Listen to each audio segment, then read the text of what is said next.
Je m'appelle Juan Branco, je suis docteur et avocat en droit.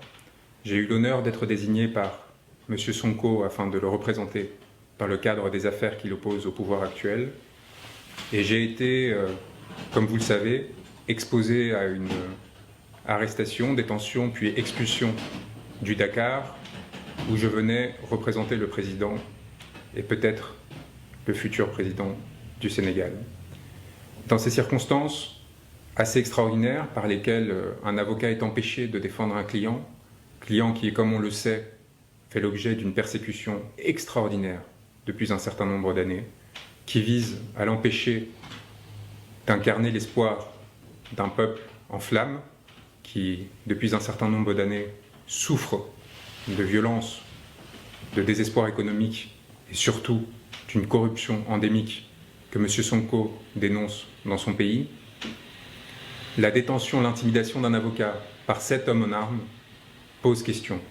À peine sorti de l'aéroport, avec une véhémence toute particulière qui visait à éviter probablement que des passagers se solidarisent et dénoncent ce qui était en train de se passer, l'on m'a saisi mon passeport, l'on m'a exigé de rendre mes appareils électroniques et de les suivre dans une cellule où il m'a été annoncé que je serais interdit de territoire du fait de ce que je pensais. Et nous sommes dans une situation très particulière où aujourd'hui de simples mots peuvent faire trembler un pouvoir. Et cela dit quelque chose de ce géant au pied d'argile qu'est devenu l'autorité politique du Sénégal et des dangers qui touchent l'ensemble des compatriotes sénégalais qui aujourd'hui sont confrontés à la violence qui peut naître de la part de ces géants lorsqu'ils se sentent menacés. Le ministre de l'Intérieur m'a fait l'honneur d'un communiqué de presse par lequel il m'accusait d'avoir fait appel à l'insurrection au Sénégal et d'avoir qualifié son Excellence, Monsieur le Président de la République, je reprends ces termes, de tyran, avec une majuscule. J'avais en effet annoncé ma venue au Sénégal. Il me semblait important de partager avec le peuple, en amont de ma participation à ce procès, que M. Sonko m'avait désigné et me faisait confiance aux côtés de 30 confrères courageux, sénégalais, qui au quotidien ont à le défendre, qui au quotidien ont à subir les conséquences de leur engagement, y compris de la part d'un bâtonnier qui semble plus pressé de sanctionner les voies divergentes que d'essayer de protéger notre robe, à leur côté évidemment, pour éviter toute manœuvre de la part du pouvoir, et que dans le cas où le pouvoir tentait une manœuvre, comme ils l'ont fait, avec le soutien d'Élysée, car il est évident que Macky Sall n'a pas agi seul, qu'il est évident que Macky Sall, qui avait reçu 5 jours auparavant une délégation d'Élysée du Quai d'Orsay, n'a fait qu'agir sur ordre à l'égard non seulement de l'avocat de M. Sonko, mais aussi d'un opposant à la politique menée aujourd'hui en France par le président Emmanuel Macron, politique qui effondre notre pays et qui effondre évidemment les intérêts de nos alliés et des peuples avec lesquels on était habitué à travailler. Et l'on se retrouve aujourd'hui dans une situation de panique au sein de l'Élysée, qui craint de perdre sa perle rare, avec la Côte d'Ivoire, le dernier élément qui lui reste d'une influence néocoloniale, délétère, corruptive vis-à-vis des élites politiques à la fois nationales et françaises. Et vous avez un homme, M. Sonko, qui s'érige pour réclamer la fin de la corruption, pour réclamer la fin de ce régime, pour réclamer l'équité et l'équilibre, et qui fait appel pour cela à des avocats qui luttent pour les mêmes causes. Et vous avez un président du Sénégal qui a la lâcheté et une telle crainte de cette alliance qu'il s'oppose à l'arrivée sur le sol de Dakar de cette personne. Et dans le même temps, vous avez un confrère français, auquel il est fait appel comme l'on faisait auparavant des sorciers blancs.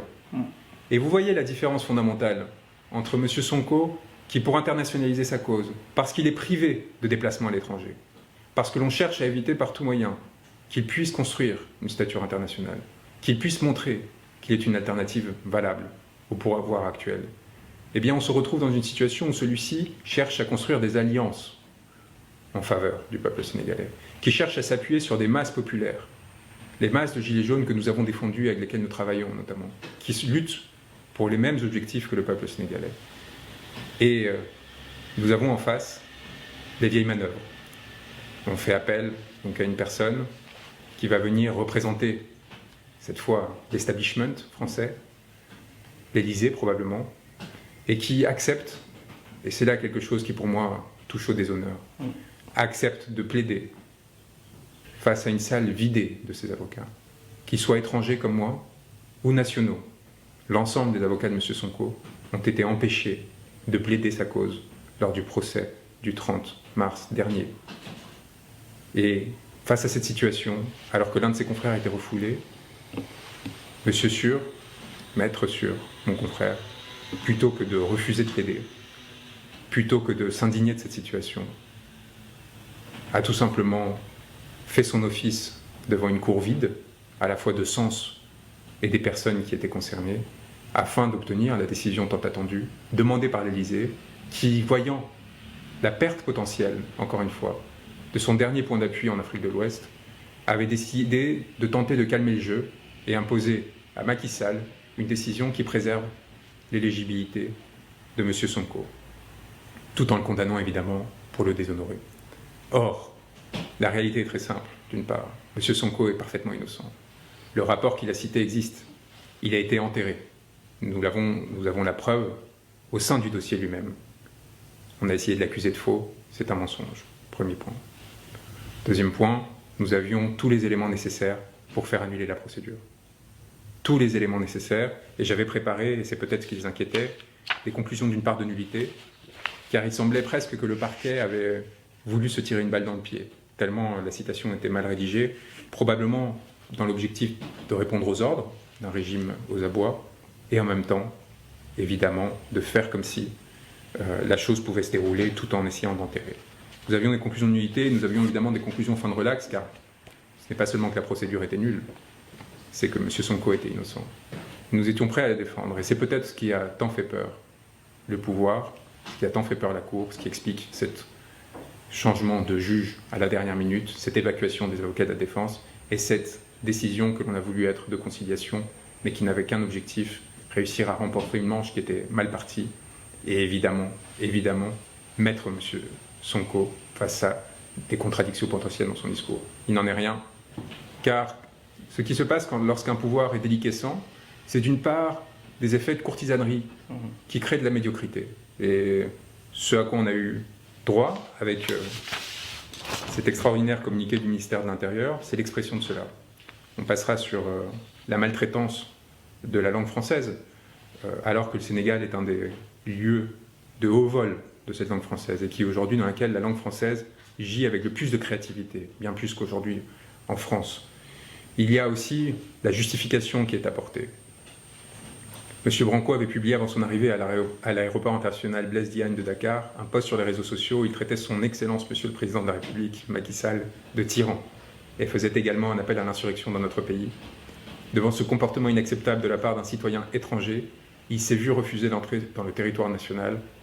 Toutefois, Monsieur le Ministre tient à rappeler l'attachement de l'État du Sénégal aux valeurs d'hospitalité et de teranga qui ont toujours caractérisé notre pays, à condition qu'elles soient sous-tendues par le respect dû à nos institutions et nos valeurs démocratiques. Pardonnez-moi le sourire, mais on apparaît dans une situation où il n'est pas nécessaire d'évoquer la complaisance de ce gouvernement avec des personnes qui défendent des idéologies racistes et particulièrement infâmes. Non seulement la complaisance, mais selon certains, le financement au détriment du peuple sénégalais, de ces personnes qui sont invitées à la présidence de la République. On pense évidemment à Marine Le Pen, mais lorsqu'il s'agit par contre de s'assurer que pas une critique ne sera faite à l'égard d'un homme en fin de parcours, eh bien là, tous les moyens sont mobilisés. Eh bien là, il y a là quelque chose de l'ordre de la déliquescence dans cette façon de faire. De la déliquescence car d'abord, on a peur des mots. Les mots font peur au point de mobiliser des hommes en armes. Et là, il y a quelque chose qui devrait inquiéter. Et puis, la médiocrité de la justification et de ce texte montre que, visiblement, ce pouvoir n'arrive plus, s'il a un jour réussira à le faire, réussir à attirer des personnes de qualité et de valeur. Et donc, par ricochet, une interrogation qui va au-delà des partisans de M. Sonko, qui va au-delà du PASTEF et qui s'adresse à l'ensemble des Sénégalais. Est-ce que d'une part, vous ne considérez pas qu'il y a difficulté à des comportements de cet ordre et à l'image que cela renvoie des autorités de votre pays? Et d'autre part, n'êtes-vous pas inquiet que ce soit ces individus qui aujourd'hui vous gouvernent? Ce premier point me semble essentiel. Le second, encore une fois, la compromission à laquelle se prête ce pouvoir à l'égard des autorités politiques françaises m'inquiète. Elle m'inquiète parce que le peuple sénégalais mérite d'avoir des représentants qui soient indépendants, qui soient souverains, qui défendent leurs intérêts et leurs seuls intérêts. Les ressources gazières et pétrolières qui sont en train d'être exploitées produisent de l'avidité, produisent ces luttes violentes pour le pouvoir. Il est essentiel que des hommes intègres viennent défendre les intérêts du peuple sénégalais et ne créent pas une société à deux vitesses dans laquelle le pouvoir ne servirait qu'à capter les ressources au détriment du peuple. Et c'est en cela que ma rencontre avec M. Sonko est essentielle de mon point de vue. Le pouvoir corrompt systématiquement, il est évident. Et donc il faut trouver des hommes qui aient les qualités humaines, les qualités morales pour résister autant que possible à cette corruption et pour servir de digue au service du peuple sénégalais le plus longtemps possible. Et c'est cela que je suis venu défendre au Sénégal, aux côtés de mes confrères qui ont du courage et qui sont les véritables victimes du système existant. Ne l'oubliez pas, ce qui m'est arrivé n'est rien. Et lorsque je me suis retrouvé dépourvu de moyens de communication, enfermé, menacé par ces individus, ma crainte, mon inquiétude n'était pas pour moi, mais pour ceux qui, à Dakar, s'apprêtaient à rentrer dans cette salle d'audience, s'apprêtaient à défendre M. Sonko, et par ricochet pour tous les Sénégalais qui étaient prêts à entrer en résistance pour défendre cette personne qui portait ses intérêts. C'était la crainte de la violence, la crainte de la répression que ces actes pouvaient préfigurer. Et le deuxième élément qui m'indique l'existence d'un pouvoir déliquescent, et j'espère que M. Sall ne m'en voudra pas, et puisque son procureur a décidé de faire appel de la décision qui avait pourtant été arrangée entre le pouvoir et l'Élysée, eh bien, c'est l'appel du parquet. L'appel du parquet qui montre que M. Sall ne semble plus contrôler tout à fait l'ensemble des factions qui composent son pouvoir. Il y a là une forme de démembrement apparent pour un analyste politique extérieur, je peux vous assurer que c'est signifiant, qui peut avoir des conséquences particulièrement graves pour le peuple sénégalais. Et il est d'autant plus essentiel de s'assurer que M. Sonko, qui aujourd'hui est la principale figure d'opposition, puisse participer aux élections prochaines et soit en mesure de proposer une alternative à ce système qui aujourd'hui est en déliquescence et a provoqué de nombreuses conséquences particulièrement graves pour le peuple, y compris la mort d'un certain nombre de manifestants, que ce soit les 14 martyrs de 2021 ou depuis, dans de nombreuses reprises, des répressions particulièrement graves qui ont touché, y compris des responsables nationaux du PASTEF, auxquels il faut rendre hommage, ainsi qu'à mes confrères qui sont suspendus et qui sont dans une difficulté extraordinaire qu'il faut défendre absolument parce qu'encore une fois, à travers eux, c'est l'avenir du Sénégal qui est en jeu. Alors, dans ces circonstances-là, je voulais m'adresser à vous, d'une part parce que j'en ai pas eu l'opportunité, ça aurait été évidemment lors de mon arrivée à Dakar avec humilité, la possibilité aussi de vous transmettre un message essentiel qui consiste à dire que le monde vous regarde et que le monde est extrêmement fier et impressionné par cette jeunesse sénégalaise qui ne se laisse pas faire, qui ne se laisse pas intimider par la répression dont elle fait l'objet et qui est prête à prendre des risques extraordinaires pour défendre les valeurs cardinales de ce pays. Et je peux vous dire que la France et le peuple français ont beaucoup à apprendre de ce qui se passe en ce moment au Sénégal et vous regardent avec une fierté extraordinaire, celle d'un peuple émancipé qui aujourd'hui est en mesure de nous faire leçon sur la façon de défendre les idéaux démocratiques et les systèmes dans lesquels une répartition des ressources justes puisse intervenir. Et donc, je tiens à vous le dire aussi, c'est un dernier point, que j'étais venu à vous avec beaucoup d'humilité, beaucoup de fierté d'avoir été désigné par M. Sonko et à travers lui par les très nombreuses personnes qui croient en lui et qui espèrent en lui. Et j'espère que cela sera entendu parce que cela dit quelque chose aussi lorsqu'un peuple arrive à créer ce sentiment chez des pairs étrangers, lorsqu'il arrive à créer ce sentiment d'honneur, de fierté, que de se joindre à lui et de se placer à ses côtés, debout, face à la répression et à la violence. Et je tiens à vous dire que je resterai à vos côtés, que je n'attends qu'une chose, c'est l'opportunité de revenir à Dakar pour m'assurer que les intérêts de M. Sonko, aux côtés de mes grands confrères, seront défendus et que l'impunité dans laquelle ces violations de la loi sont intervenues de façon systématique, cette violation du droit cessera pour, encore une fois, dans le seul but de défendre l'intérêt des populations sénégalaises qui croient à M. Sonko, qui espèrent en lui le règlement d'un certain nombre de circonstances particulièrement délétères. Et je pense que de la Casamance à Dakar, il y a beaucoup de personnes qui attendent avec impatience ce changement politique. J'espère qu'il sera à la hauteur de ses aspirations. Il a résisté à des choses d'une violence inouïe jusqu'ici. Et j'espère que cette confiance qui est déposée en lui se transformera en force pour l'ensemble du pays. Merci à tous pour les messages extraordinaires que vous m'avez transmis, la chaleur qui a été partagée, qui m'a évidemment énormément touché. Et sachez qu'elle est entièrement revenue à vous et qu'elle continuera à le faire et que nous n'agirons justement qu'afin de protéger de façon générale, pas seulement les intérêts des partisans de M. Sonko, mais du Sénégal dans son ensemble, à notre place, avec l'humilité qui est la nôtre, en soutien des Sénégalais qui nous demanderont, et jamais dans une position d'affirmation, de domination, comme l'ont fait un certain nombre de personnes jusqu'ici, contre lesquelles nous nous opposons fermement et contre lesquelles nous continuerons de nous opposer, y compris ici depuis Paris. Merci beaucoup, Maître. Merci pour ce beau plaidoyer et merci beaucoup pour cet vibrant hommage aussi rendu au peuple sénégalais. Ce peuple qui est veillant et qui continue à se battre, notamment la jeunesse sénégalaise, pour préserver ces acquis démocratiques qu'on a arrachés de haute lutte. Et permettez-moi d'abord de revenir sur les conditions de votre expulsion. Pour le moins hilarant, voire même délirant, parce que quand j'entends un avocat qui se fait expulser et qui a failli tomber sous le coup de appel à l'insurrection, parce que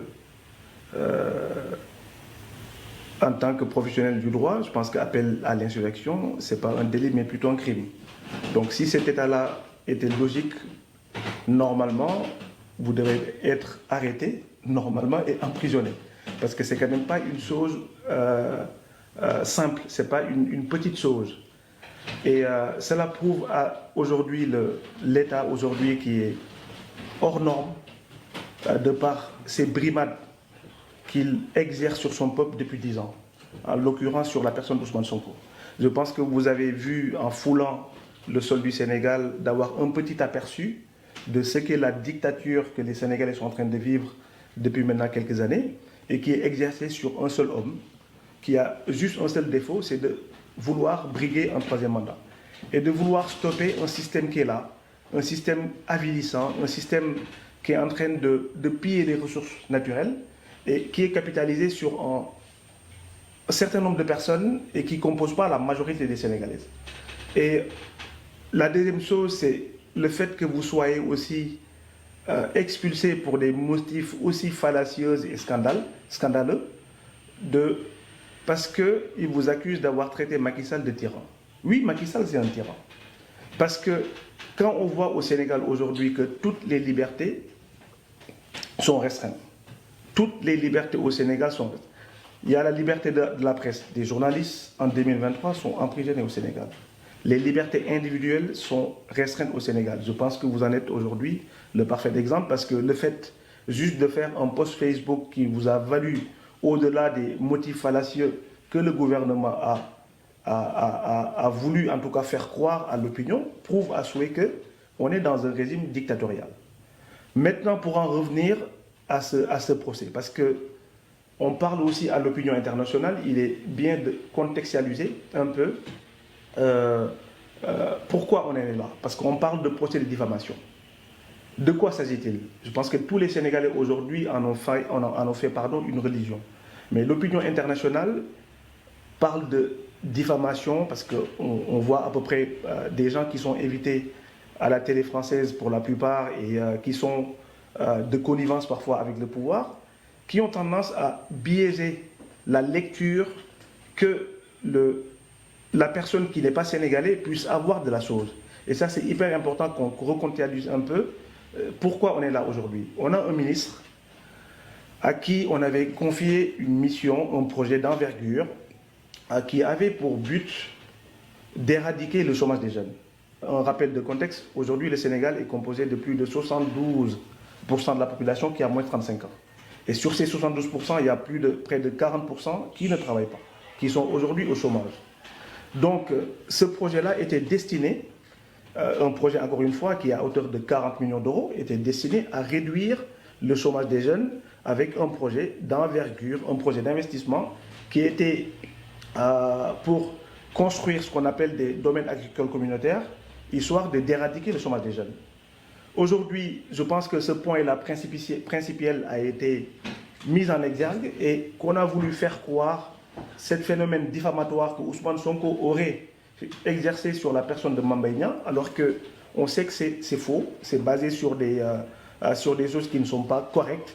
Et l'idéal aurait été qu'on aille dans ce procès et que les avocats puissent plaider pour que la vérité puisse jaillir. Mais je pense qu'il n'est pas dans l'intérêt de l'État, en tout cas, de par les actes que l'État a posés, ils n'étaient pas, en tout cas, cohérents dans leur démarche depuis le début, ce qui était de faire jaillir la vérité. Je pense que ça, il était important de le noter. Maintenant, pour revenir sur ce qui s'est passé à la journée du 30, je pense que on ne peut même pas se permettre de parler projet, ne serait-ce que pour respecter le droit, parce qu'il y a des entorses, multiples d'entorses aux droits qui ont été commises. D'abord, votre expulsion illégale, scandaleuse, pour des raisons, encore une fois, pour les moins dérilants.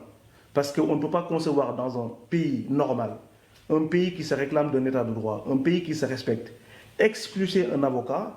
Pendant ce temps, la partie civile a le droit, eux, de faire venir un avocat étranger à qui on déroule le tapis rouge. Ça, je pense que l'image du Sénégal en prend un sacré coup. L'image du Sénégal en prend un sacré coup. Parce que cette démocratie sénégalaise tant chantée jusqu'ici, je pense qu'on est en train de connaître l'histoire le plus sombre de notre démocratie sénégalaise. Et c'est pour ça, nous, on se mettra en bouclier pour se battre. Pour se battre, quel qu'en soit que ça puisse nous coûter, pour que cette démocratie-là, encore une fois, puisse être restaurée. Le jour du procès, enfin la veille même, parce que je pense que pour un procès normal, pour un pays qui se respecte, on n'a jamais vu de l'histoire, en tout cas moi je ne l'ai jamais vu, qu'on dessaisisse un juge à moins de 18 heures du procès. 2 avocats de la défense qui ont été aussi empêchés pour des raisons inconnues, sûrement venues de plus haut comme on dit, parce que le bâtonnier ne peut pas se permettre de dessaisir un avocat à moins de 12 heures du procès. Donc ça, c'est jamais vu dans l'histoire. Et je pense que c'est des choses qui sont quand même pas glorieuses dans la démocratie sénégalaise. Et c'est des choses qu'on aurait pu éviter. Et autrement, il y a aussi des témoins qui ont été empêchés de comparaître.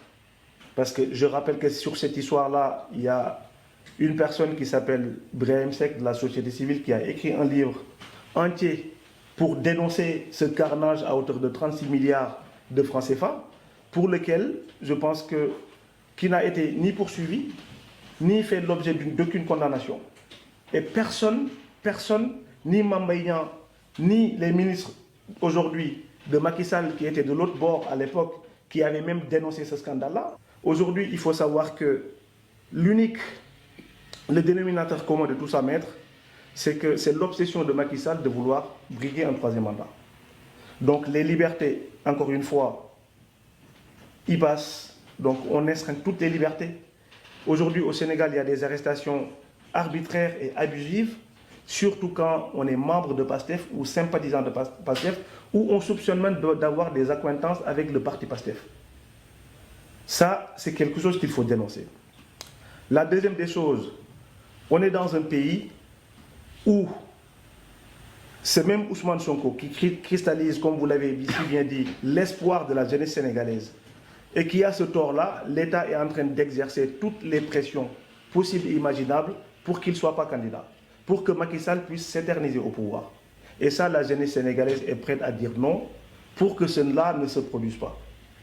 Et ça, je pense que par les différentes manifestations que la jeunesse a fait depuis 2021 et qui nous a valu quand même 14 morts.